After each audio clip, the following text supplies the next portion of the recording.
गणेशाय नमः। ओम श्री पुराण पुरुषोत्तमाय नमः।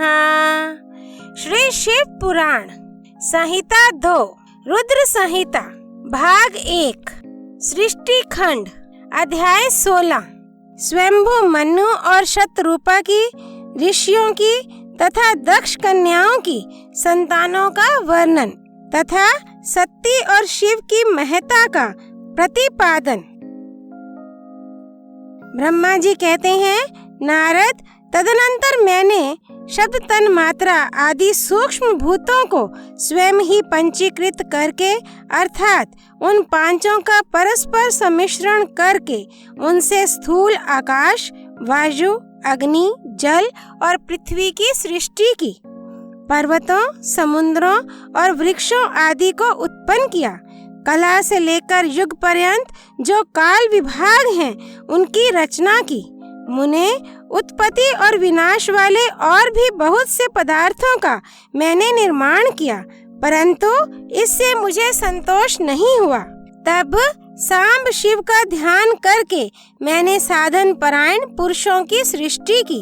अपने दोनों नेत्रों से मरीचि को, हृदय से भृगु को, सिर से अंगीरा को, व्यान वायु से मुनि श्रेष्ठ पुलहा को, उदान वायु से पुलस्त्य को, समान वायु से वशिष्ठ को, अपान से क्रतु को, दोनों कानों से अत्रि को, प्राणों से दक्ष को, गोद से तुम को, छाया से कर्दम मुनि को तथा संकल्प से समस्त साधनों के साधन धर्म को उत्पन्न किया।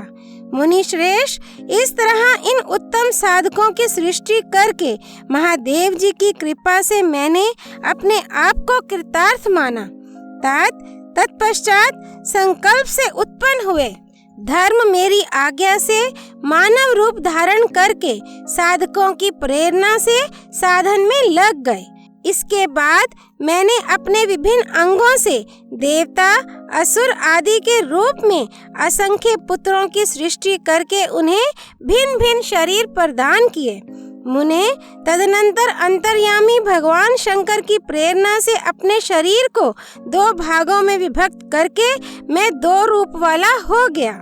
नारद, आधे शरीर से मैं स्त्री हो गया और आधे से पुरुष।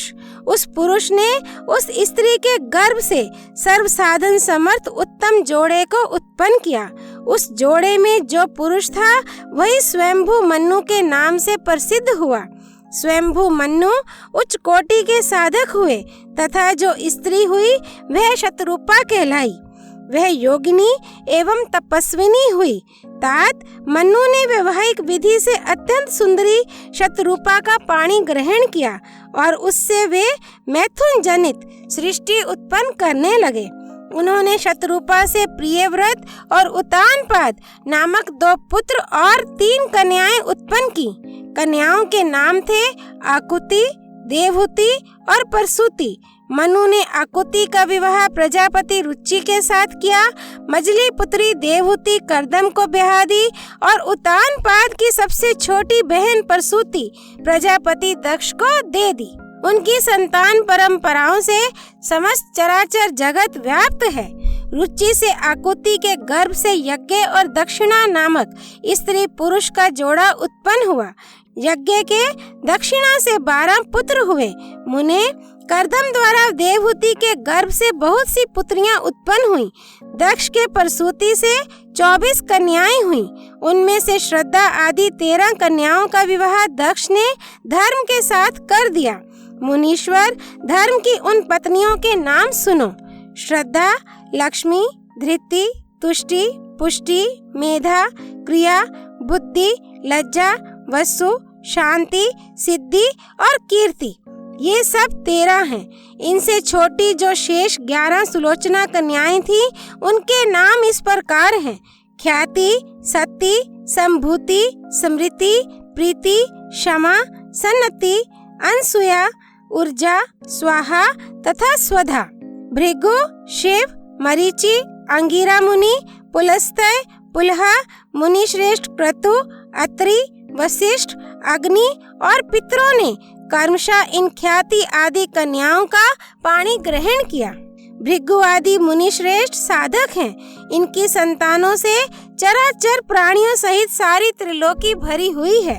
इस प्रकार अंबिकापति महादेव जी की आज्ञा से अपने पूर्व कर्मों के अनुसार बहुत से प्राणी असंख्य श्रेष्ठ द्विजों के रूप में उत्पन्न हुए। कल्प भेद से दक्ष के 60 कन्याएं बताई गई हैं। उनमें से 10 कन्याओं का विवाह उन्होंने धर्म के साथ किया। 27 कन्याएं चंद्रमा को ब्याह दी और विधि पूर्वक 13 कन्याओं के हाथ दक्ष ने कश्यप के हाथ में दे दिए। नारद उन्होंने 4 कन्याएं श्रेष्ठ रूप वाले ताक्षरय अरिष्नेमी को ब्याह दी तथा भृगु, अंगिरा और कृष्णाश्व को 2-2 कन्याएं अर्पित की। उन स्त्रियों से उनके पतियों द्वारा बहुसंख्यक चराचर प्राणियों की उत्पत्ति हुई। मुनि श्रेष्ठ दक्ष ने महात्मा कश्यप को जिन 13 कन्याओं का विधि पूर्वक दान दिया था, उनकी संतानों से सारी त्रिलोकी व्याप्त है। स्थावर और जंगम कोई भी सृष्टि ऐसी नहीं है जो कश्यप की संतानों से शून्य हो।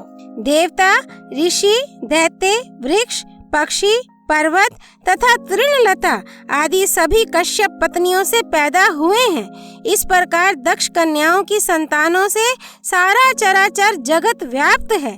पाताल से लेकर सत्यलोक पर्यंत समस्त ब्रह्मांड निश्चय ही उनकी संतानों से सदा भरा रहता है, कभी खाली नहीं होता।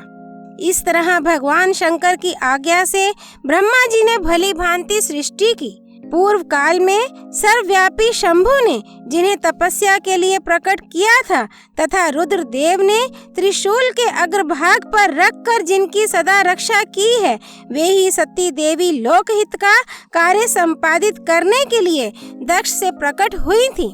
उन्होंने भक्तों के उद्धार के लिए अनेक लीलाएं की। इस प्रकार देवी शिवा ही सती होकर भगवान शंकर से ब्याही गईं। किंतु पिता के यज्ञ में पति का अपमान देख उन्होंने अपने शरीर को त्याग दिया और फिर उसे ग्रहण नहीं किया। वे अपने परम पद को प्राप्त हो गईं।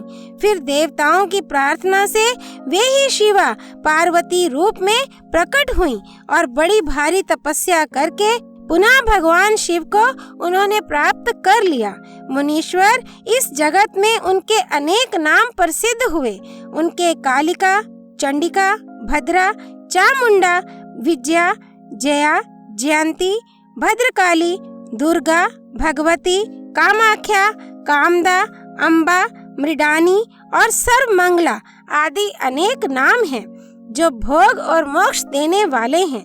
ये सभी नाम उनके गुण और कर्मों के अनुसार हैं।